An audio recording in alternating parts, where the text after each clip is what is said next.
पदन्ते कीर्तीनां प्रपदमपदं देवि विपदां कथं नीतं सद्भिः कठिनकमठीकर्परतुलां कथं वा पाणिभ्याम् उभयमनकाले पुरभिद यदादायन्यस्तं दृशदिदयमानेन मनसा पदन्ते कीर्तीनां प्रपदमपदं देवि विपदां कथं नीतं सद्भिः कठिनकमठीकर्परतुलां कथं वा पाणिभ्याम् उभयमनकाले पुरभिद यदादायन्यस्तं दृशदिदयमानेन मनसा पदन्ते कीर्तीनां प्रपदमपदं देवि विपदां कथं नीतं सद्भिः कठिनकमठीकर्परतुलां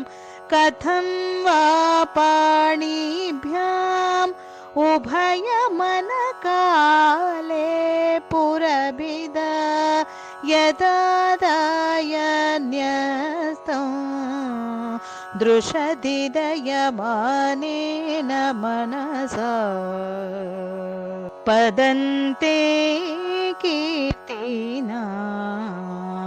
प्रपदमपदं देवि विपदां कथं नीतं सद्भिः कठिनकमठीकर्परतुलां कथं वा पाणिभ्याम् उभयमनकाले पुरभिद यदादायन्यस्तं दृशदिदयमानेन मनसा पदन्ते कीर्तीनां प्रपदमपदं देवि विपदां कथं नीतं सद्भिः कठिनकमठीकर्परतुलां कथं वा पाणिभ्याम् उभयमनकाले पुरभिद यदादायन्यस्तं दृशदिदयमानेन मनसा पदन्ते कीर्तीनां प्रपदमपदं देवि विपदां कथं नीतं सद्भिः कठिनकमठीकर्परतुलां कथं वा पाणिभ्याम् उभयमनकाले पुरभिद यदादायन्यस्तं दृशदिदयमानेन मनसा पदन्ते कीर्तीनां प्रपदमपदं देवि विपदां कथं नीतं सद्भिः कठिनकमठीकर्परतुलां कथं वा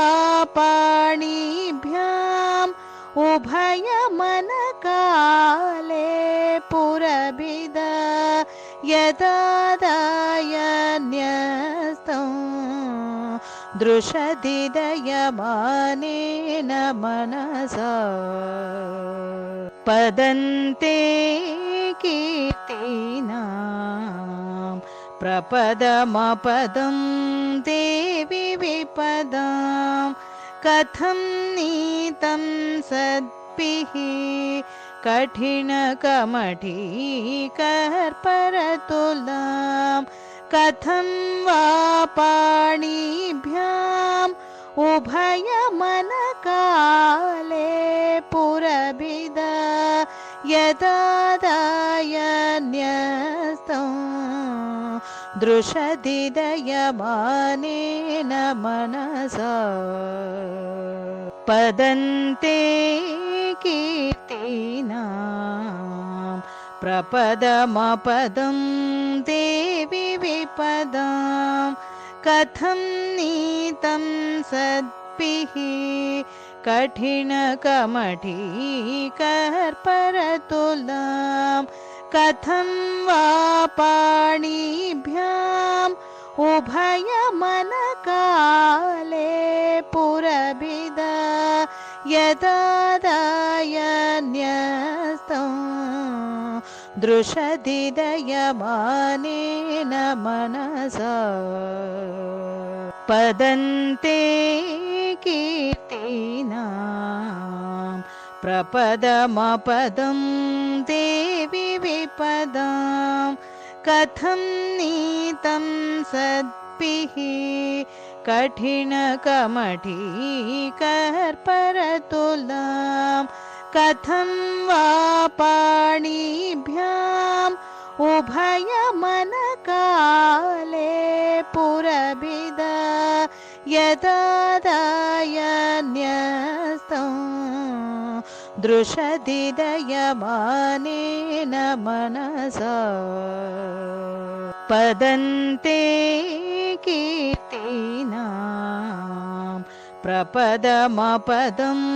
देवि विपदां कथं नीतं सद्भिः कठिनकमठीकर्परतुलां कथं वा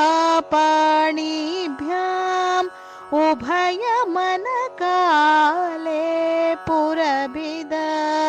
यदादायन्यस्तं दृशदिदयमानेन मनसा।